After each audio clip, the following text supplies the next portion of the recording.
G'day everyone, I hope you're well. Welcome back to the channel. If you're new, my name is Elvin Powell. The channel is Adventuring Powells. It's just where we show you our family's travel and adventures while we work and travel our way around Australia.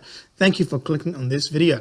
And in this video, we are showing you our trip from Cooktown to the tip of Queensland, towing our caravan. We'll show you the road conditions we encountered, where we stayed, and what we thought about the place. So stick around and let's go. After 1 month of working, living, and exploring around Cooktown, it was finally time to move onwards and northwards. Our next stop was only planned to be Laura, and because Battle Camp Road was still closed, we went back down through Lakeland.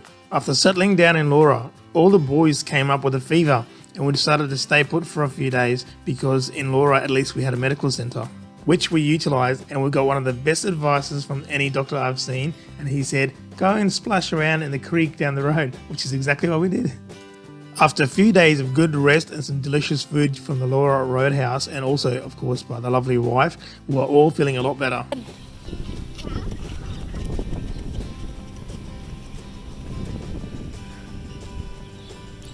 Jardin's being galah. Come here, come back. Squish your papa.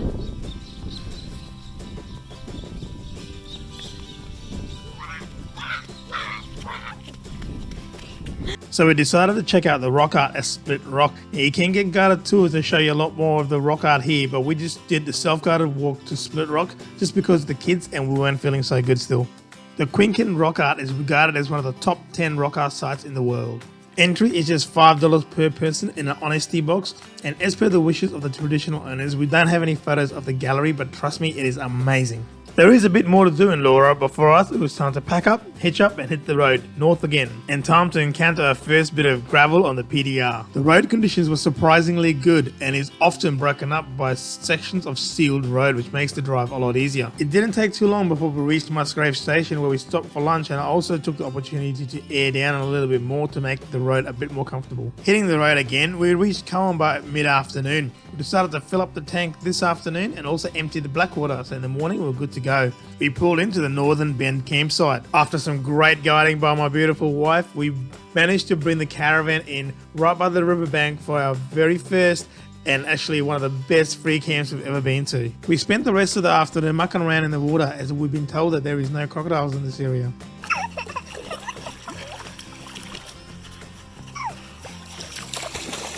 Boom. Double boom.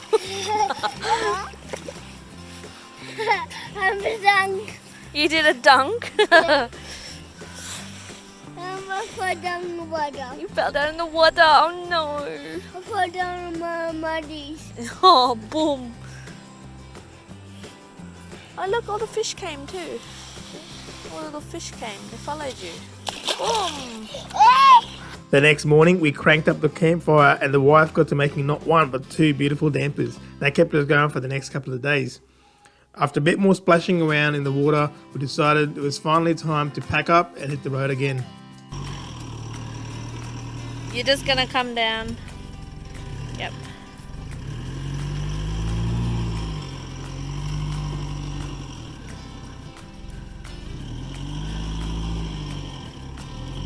Do you want me to go on the other side? Can you get there, just watch me? Yeah.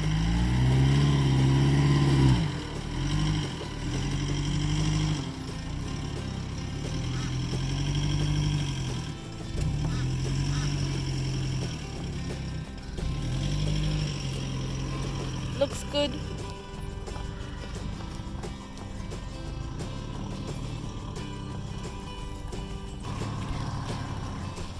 That's good. Keep going.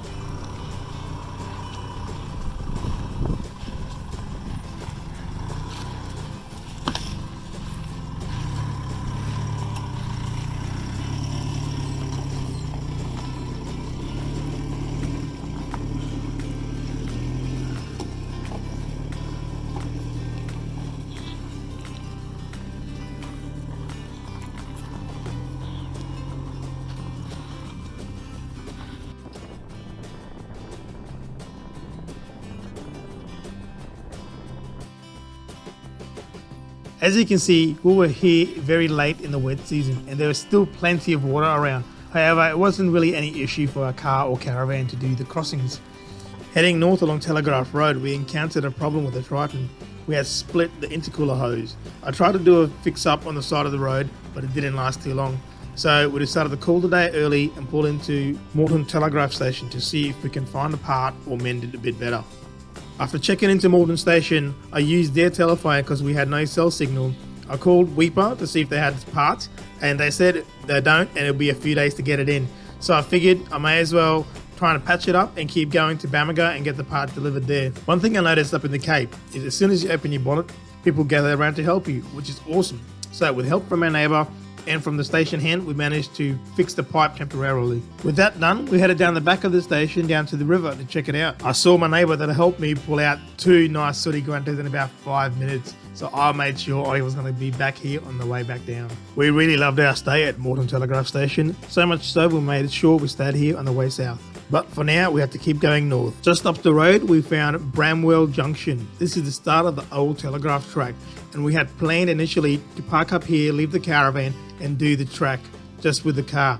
However, due to the split intercooler hose on which our fix didn't last, we just stopped in, got some breakfast, filled up the fuel tank, filled up the water tank, and kept going north. After a photo with the famous sign, of course.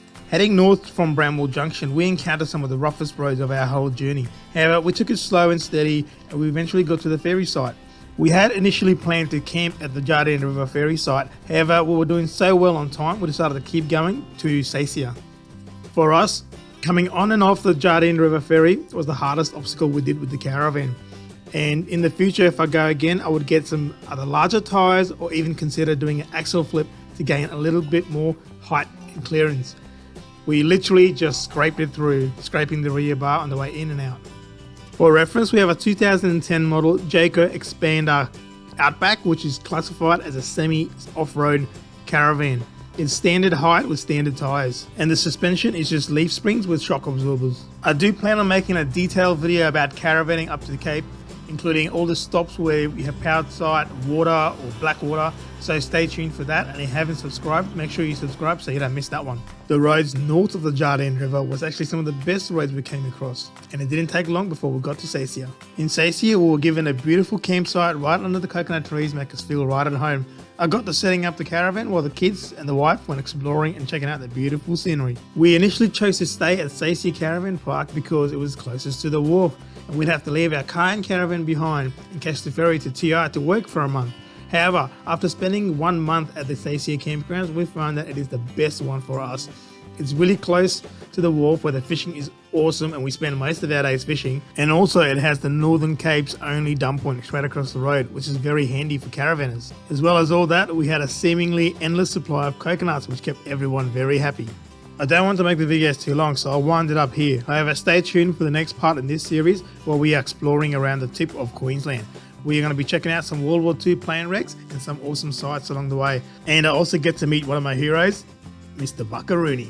Also, if you look at our homepage, we already have some videos on like the 5 Beaches Drive and a few others at the Cape that might interest you. Thank you for spending your precious time watching our video. We are a family with 2 young kids, and we have been working and travelling our way around Australia since March 2019. We share with you our trips so you can see that it's very possible to travel with young kids. We also share with you some tips that we've learned along the way, making travelling with kids a little bit easier. If you haven't already, please consider subscribing to our channel for future videos we upload every week. Thank you very much, and see you in the next one.